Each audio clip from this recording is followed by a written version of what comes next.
आगामी नगर परिषदेच्या निवडणुकीच्या पार्श्वभूमीवर वर्धा जिल्हा काँग्रेसने संघटनात्मक हालचालींना वेग दिला आहे। जिल्ह्यातील सर्व तहसील मधील नगरसेवक पदाधिकाऱ्यांसाठी इच्छुक उमेदवारांच्या मुलाखती आज वर्धा येथील सद्भावना भवन येथे काँग्रेस जिल्हा मुख्यालयात सुरू झाल्या। मुलाखतीसाठी काँग्रेस संसदीय मंडळाचे निरीक्षक म्हणून अतुल कोटेचा यांची नेमणूक करण्यात आली असून यांच्यासह माजी मंत्री रणजित कांबळे, माजी राज्यमंत्री राजेंद्र मुळक, प्रदेश नेते शेखर शेंडे, सुरेश ठाकरे, जिल्हाध्यक्ष मनोज चांदूरकर आणि प्रदेश महिला अध्यक्ष हेमलता मेघे आदी वरिष्ठ नेते उपस्थित होते।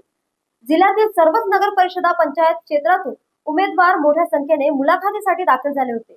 उमेदवाराच्या उपस्थितीचा उत्साह पाहता काँग्रेस पक्षात नवचैतन्य संचारल्याचे स्पष्ट दिसून आले।